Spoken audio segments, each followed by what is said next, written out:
Dr. Clarke, good evening and welcome to CWS Journeys. Good evening and thank you so very much for having me on the journey. You're quite welcome. Dr. Clarke, what do you find to be accurate about the way those closest to you describe you? Well, I'm described in many, many ways. So I think those who are closest to me, some call me Mother Una, others say Auntie Una, others say Mommy. So I'm called many things, most of which have their roots in Africa and respect for the elders. Left in 1958. Would you give us a glimpse of your life growing up in Jamaica at ages 9 and 15? I'm not sure. How old were you when you left? When I left, I was already in my 20s when I left the United States. Yeah. But give us a glimpse of life growing up in Jamaica at ages 9. Well, I grew up in the country in St. Elizabeth near Appleton Sugar Estate. So like many children who were grown close to the sugar plantation, farms and all, my father was one of the large cane farmers for Appleton Sugar Estate. So he's well known, the Tomlinsons are well known in Silo, Appleton area. We had all of the fun that country children had, running, playing hide and seek and all of everything else.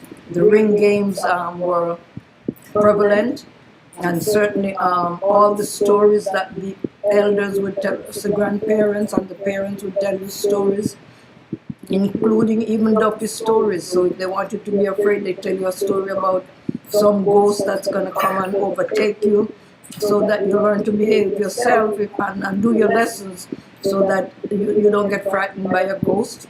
So I had a lot of fun. Moonshine, when the moon is shining, that's a beautiful time for ring games and everything else. So I had a wonderful and beautiful childhood. I never thought that there was any other life, any place else than, but when I went to Kingston and looked at people living on top of people and know that I came from a farm where your nearest neighbor, you had to shout loud for them to even know that that you live close to them. It was just fun. I had a wonderful childhood. I went to high school in Kingston. I went to Buxton High School. So I spent my teen years in Kingston. But I went back and forth every summer. I went home for summer break, although I was in high school in Kingston. And I worked a little bit after high school in Kingston at the Jamaica Times Press, and then came to the United States of America. You mentioned the dopey stories. Then we call it jumpy stories. Yeah, And somehow or the other, when you were the youngest, you were chased into your bed while the beautiful stories being told outside. Scared as hell. Dr. Clarke, I'm going to just jump forward into your timeline, and where you advocate a lot for various causes and for women, especially these ones. I want to focus on the women in your life, your mother, your grandmother, aunts, and so on.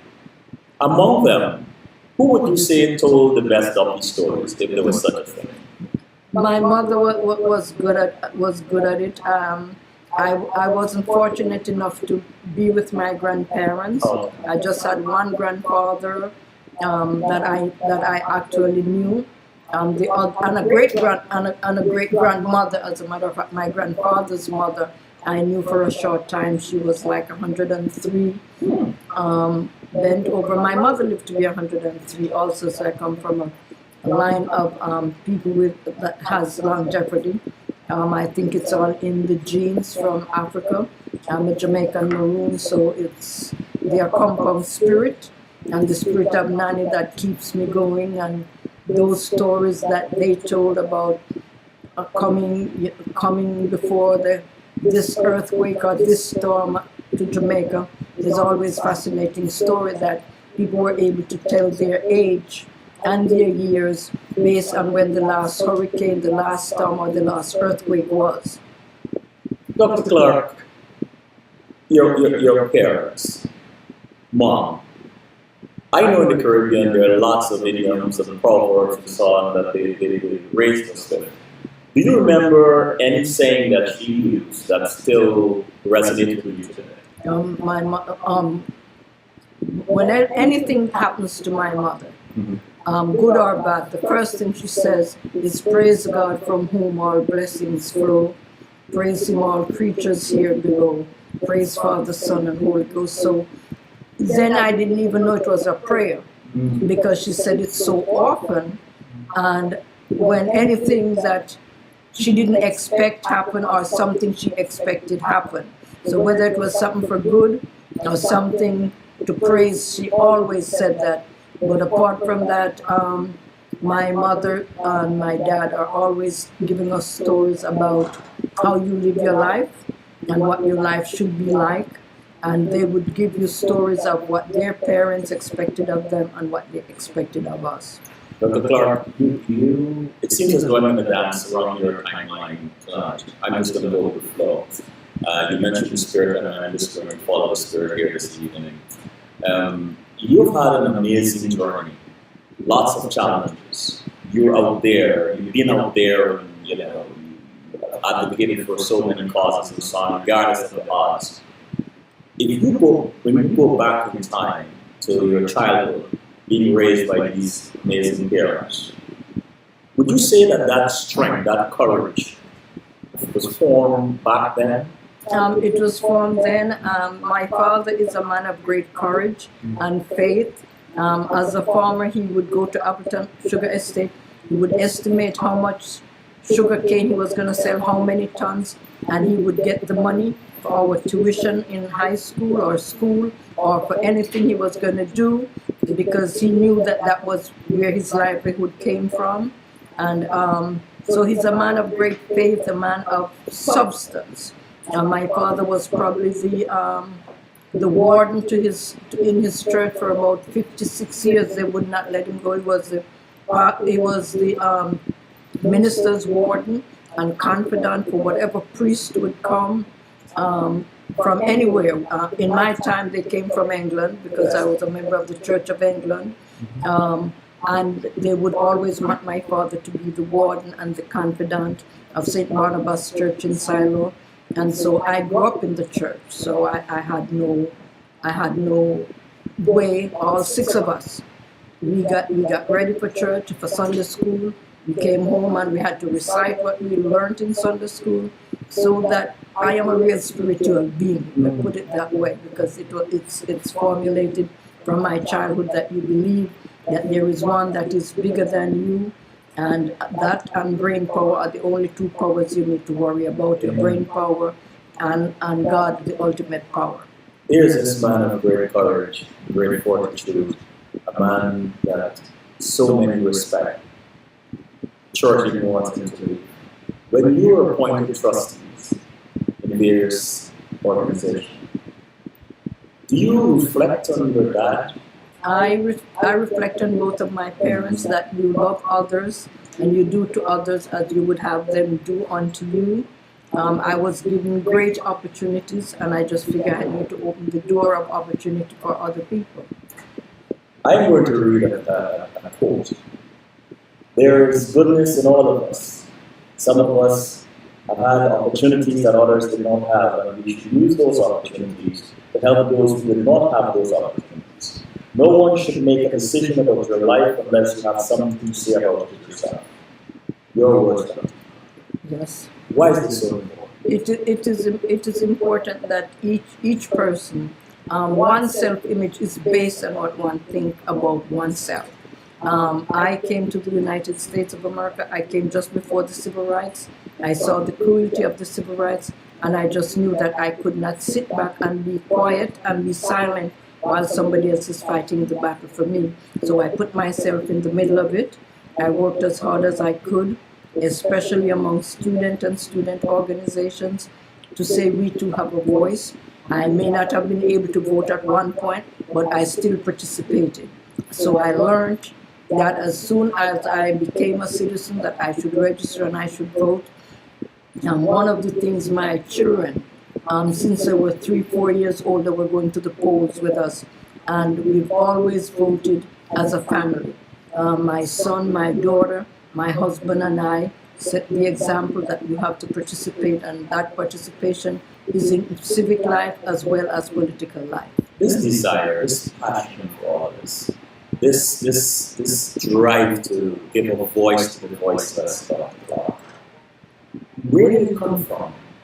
I think it came from Nanny of the Maroon, when one woman could help to have a battle for 80 years to free our people from the British. So I have to say it is inherited strength. It is not my own strength. And I just feel that it's a blessing that I have, and you pass your blessing on to others.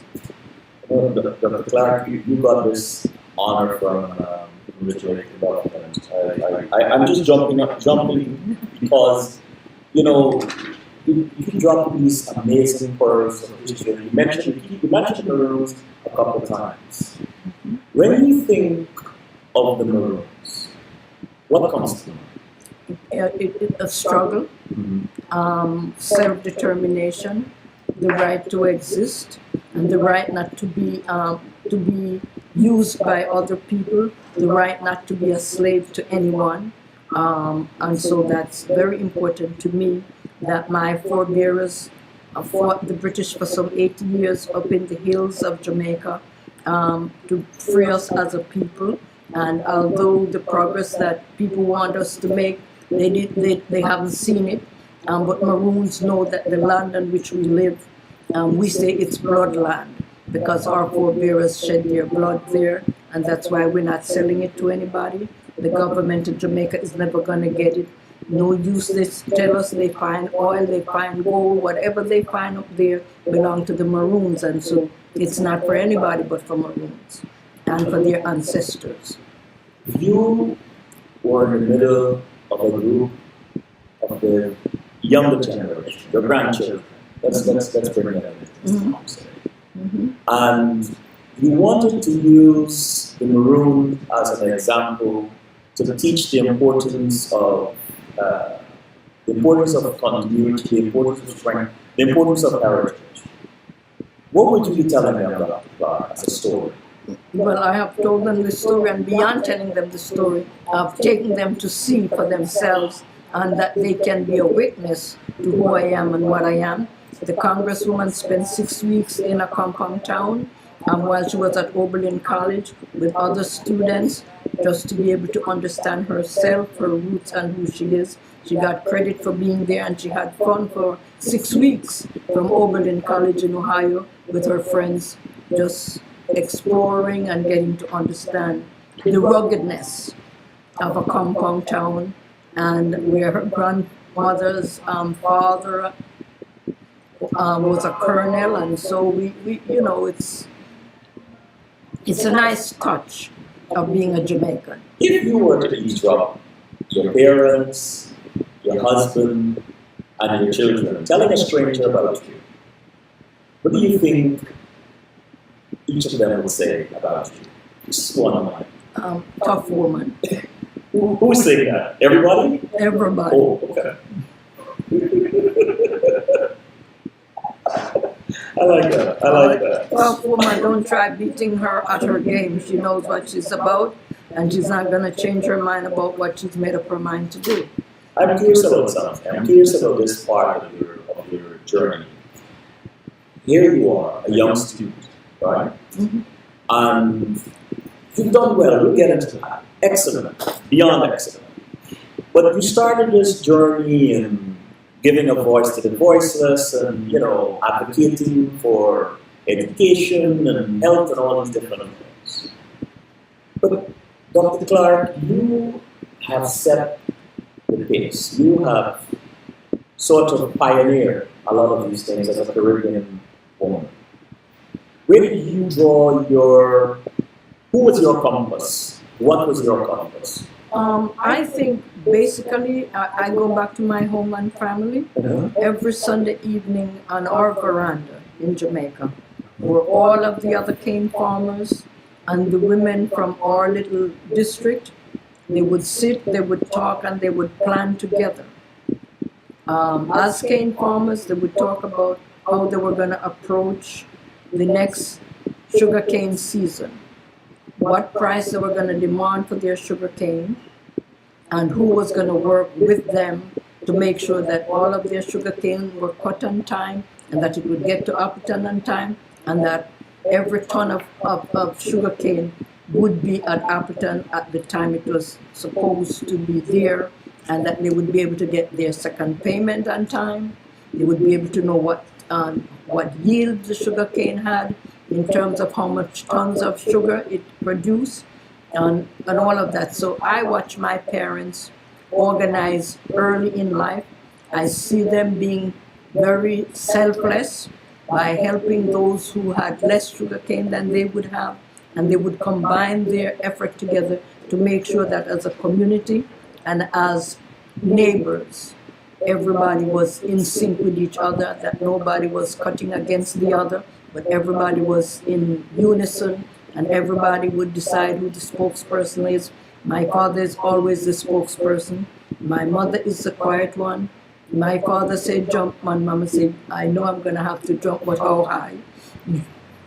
So, you know, I grew up in that kind of environment. And so that's why I said I have a rich childhood. I didn't have the money in the bank childhood that other people had, but the kind of love and the kind of nurturing help you to love and nurture others. So the sugar cane is very symbolic. Yeah. Cooperativism, Mm-hmm. community, Mm-hmm. planning, Yeah. selflessness, organization, all these things, group of black people. Mm-hmm. And yet sometimes we hear that we can't get together and work to the benefit of all. Well, I think when we become selfish, that happens. If you are selfless and you want to be able to help others, you find a way in which to do it. I have worked very hard. All the honors I've gotten, all of the is that I just don't see myself just as a Jamaican. I see myself as a Caribbean American in a country where our unity is our strength. And if we understand how we can unify ourselves, how we can work together as other ethnic groups do when they come to the United States of America, it will take us a long way. Last weekend I was at Somas in Albany, where all of the Spanish-speaking New Yorkers had a conference. Everybody is working to make sure that Puerto Rico get its fair deal from the United States of America, and I think we could do the same thing for the Caribbean if we work together and look at what the needs of each of our nation is, and all of us work towards that direction of making sure that that's a fulfillment. Do you have a personal mantra? Something that you recite a lot? Oh, I have many. Which one readily comes to mind? What readily come to mind? I am the voice of the voiceless and the face of the faceless. I try to speak for those who cannot speak for themselves, but I want to speak truth to power, so that their aspiration and their goals can also be fulfilled. I think that God has a purpose for each of us. I can't do the things that you do, and you can't do the things I do. That's the way we were created. We each have our own place and our own spot in this world for which we were born. And once we recognize our own gifts and talent and use them one to benefit the other, we'll have a world that is beautiful. Dr. Clarke, you're human and subject to human failures from time to time. When you were in the midst of your fight, your struggle, in the early days of the political career, when you were troubled or doubtful, what got you out of that situation? I look at what my final goal is. Mm-hmm. I pray a lot. Mm-hmm. And then I just say, if this is the way it is supposed to be, that it will happen. If that's not the way it's supposed to be, it won't happen. So I would just reflect on it. I would look at what my strategy is, who benefits from whatever fight I am going to put up. Because it's no use fighting if there is no goal and there's no objective and no one benefits from the fight. You just don't fight for fighting's sake. You fight because somebody benefits from the fight that you put on. And I can give you, for instance, to legalize those vans that run along Flatbush Avenue was a great struggle. Firstly, because one of my greatest opponents to that was a former bus driver, and he ended up on the city council with me.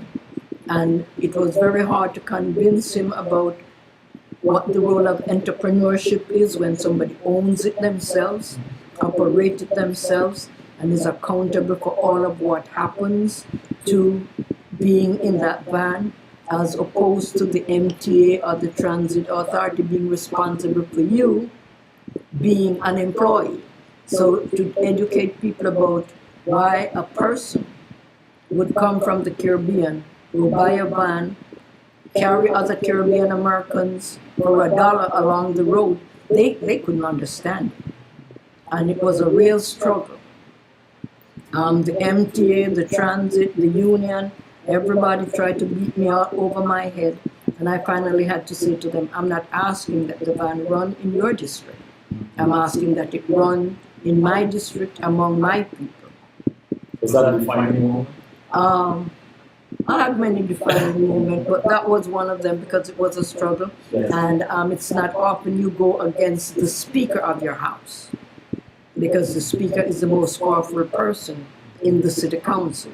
And to have to tell him that whether I get a stipend, don't get a stipend, whether I move forward in the city council, the community send me to work on their behalf, and that's my first and only priority, is for the people who send me to City Hall. It's not for all the other people, and while I'm ready and willing to work with everybody else, I have my priority the way they have their priority, and we gotta work that out. In June 2020, New York City's mayor, Bill de Blasio, appointed you to the board of trustees of the City University of New York. How did you react when you first heard the news? First of all, I just thought that at my age and in retirement, nobody wants to take me out of retirement. But the fact that I'm an educator by profession, one, and the fact that I really, when I tell you that I love the mayor, he is a person of his word, and I know he knows my heart where it is, that if he appointed me, I was going to do what I think is best for the students in the City University of New York. I know the diversity of the students because while I was in the City Council, this community of ours had the highest number of immigrant students, whether they were in Brooklyn College, Medgar Evers, Brooklyn Community College, Bronx, Manhattan Community College. Our students are everywhere, many of whom are undocumented themselves. So I can understand what the system is. And the City University is the only system as a public system where you can afford an education to change your life and to move your life forward. So for me, that's enough to say yes, and it's enough to go and to work very hard with the City of New York, with the State of New York, to make sure that every student who feels that they need to have an education in the City University system can have it, whether it's in a community college or in one of the Ivy League. We have Ivy League among the City University, you know. There is no beating the institutions that make up CUNY. What is one message for those young women and young ladies that are listening to you? What is the one message you'd like your career to say about you as an immigrant? I would, well, for the women that are here, the sky is the limit. Whatever you think that you want to achieve, you can achieve. Because as I said in the beginning, there are only two powers. God, the creator of all powers, and your brain power. And your brain can do anything you want to do if you discipline yourself to doing it. And you don't need to come from great means to end up doing great work. Very true. For most of your political life, you have advocated and continue to advocate for the voiceless. Which of the women, but this actually you said to your mom, influenced you to care so much about others. Mm-hmm. But Dr. Clarke, you have shattered so many ceilings for women. And so many women in your politics have said that they stand on your shoulders. You're a strong George Gore and one who speaks their mind easily. Again, for the young people listening to this conversation, what is the message you hope they get from hearing these things about you? I'm humbled by it all, that people acknowledge that you've done your best is a great gift, because, as I always say, politics is ungrateful. Politics is ungrateful, but to know that you've been in, that you've done your best work, and that you can leave with your head high. I tell people all the time, I am not afraid of the word politician. I'm not afraid of the word public servant, because they go hand in hand. If you are a good politician, you can become a good public servant. You're an educator, and you believe a lot in education. The array of your academic qualifications speak volume of you. Is there a particular subject area that you wish you had studied more?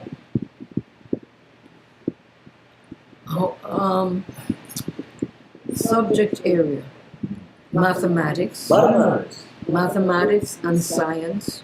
If I had known that at this point in time women could be conquering out of space and everything else like that, I would not have become an early childhood educator where all I needed to manipulate is 0 to 10. I would have gone the whole level, to make sure that manipulate 0 to 10. When you're an early childhood educator, you just need to manipulate the numbers from 0 to 10. I was going to ask you, Dr. Clarke, if you were not doing what you're doing today, what would you like to have tried as a career? Nothing that's going to let me get squirmish. So I didn't want to be a nurse. Two of my sisters are nurses. I don't think I would want to be a physician, although maybe I would have hardened up my heart and be able to become a neurosurgeon, like somebody who just tried to run for president.